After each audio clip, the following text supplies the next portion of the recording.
بسم الله الرحمن الرحيم ألم تر كيف فعل ربك بأصحاب الفيل ألم يجعل كيدهم في تضليل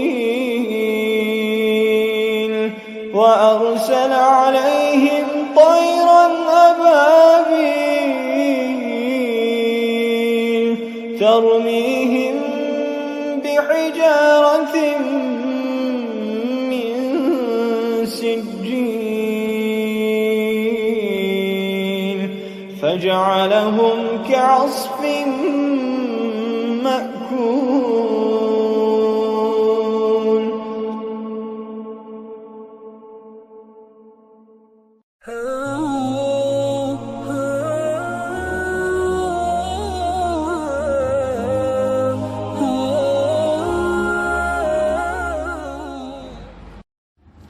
Assalamu alaikum wa rahmatullahi wa barakatuhu. I hope you're all well.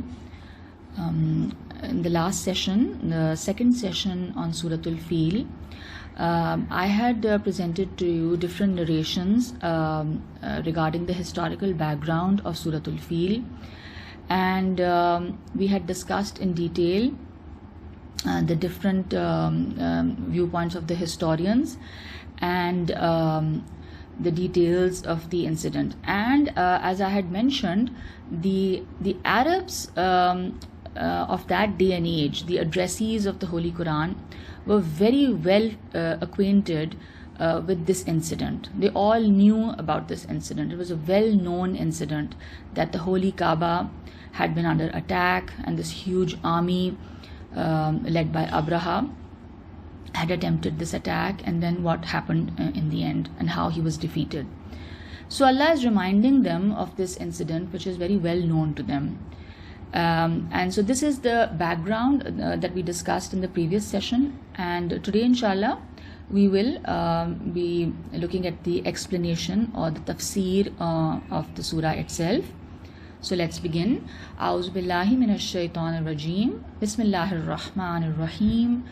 Rabbi shrah li sadri wa yassir li amri wahlul uqdatam min lisani yafqahu qawli. Rabbi zidni ilma.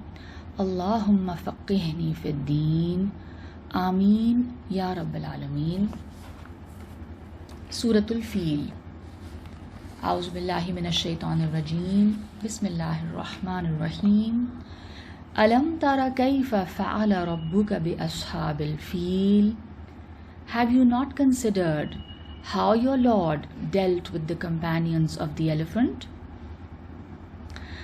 Here in this ayat, Allah is addressing the custodians of the Kaaba, the elite of Makkah, the tribal leaders of the Quraysh.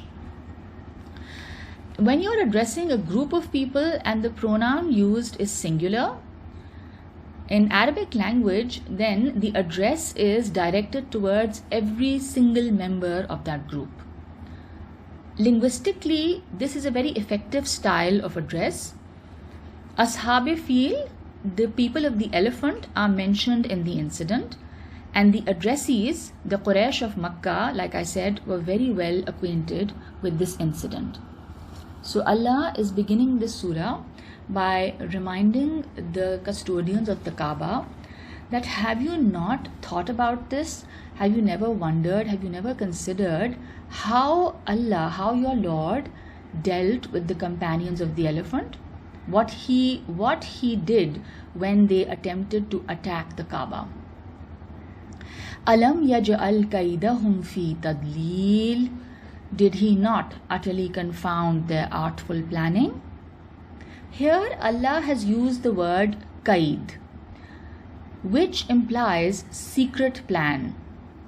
Even though Abraha's plan to destroy the Kaaba was not a secret at all. So what was the secret plan that Allah is referring to? Scholars of tafsir have identified some secret aims and ambitions of Abraha.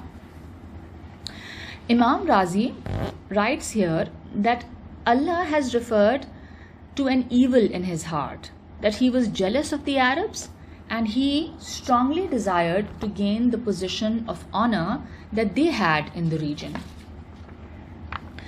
Maulana Amin Ahsan Islahi writes, because Abraha was an extremely prejudiced Christian and strongly wished that Arabs would convert to Christianity, for this purpose he constructed a huge, magnificent church in Sana'a, which was the capital of Yemen, and he wished that the Arabs' holy center of Kaaba be destroyed.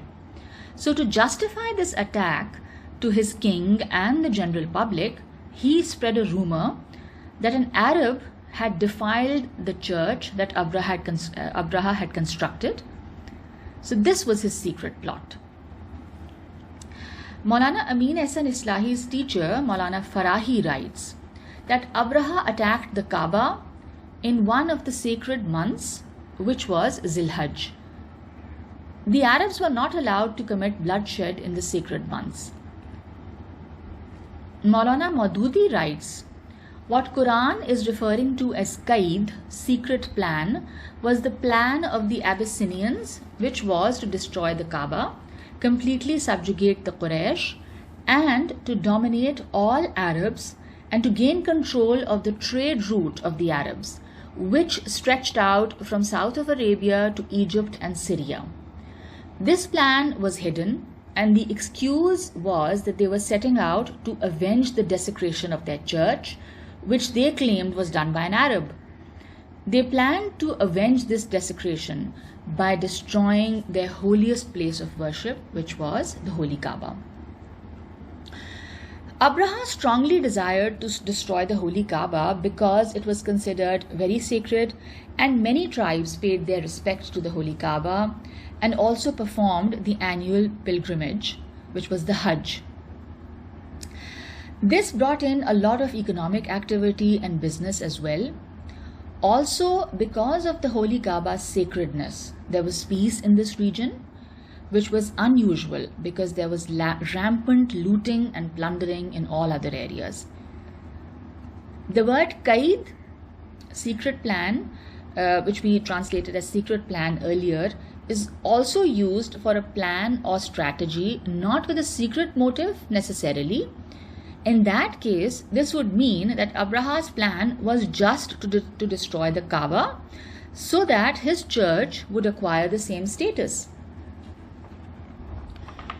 Muhammad Sadiqi writes in his tafsir, Al-Furqan fi Tafsir al-Quran, their obvious apparent plan has been called Qaid, and their purpose was to destroy the Kaaba and to build another Kaaba, to distract people from Allah's house of worship to a house of fun and entertainment.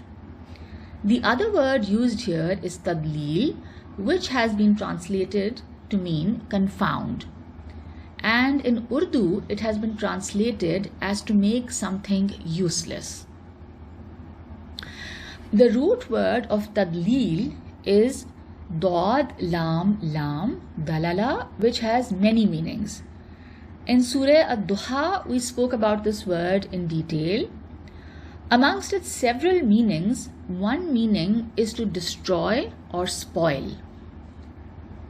Imam Razi writes in Arabic, in Arabic, the term Dallala Kaidahu means destroyed his plan.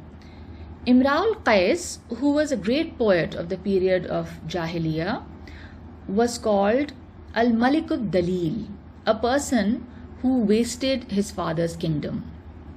As in, he did not continue his father's legacy, and he, chose a different profession. He became a poet. How was Abraha's army defeated? There are two opinions on this.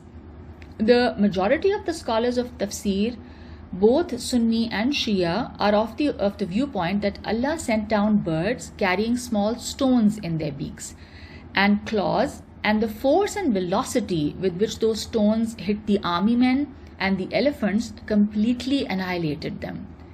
So basically, they work like bullets. According to this viewpoint, the defeat of Abraha's army was a miracle of Allah.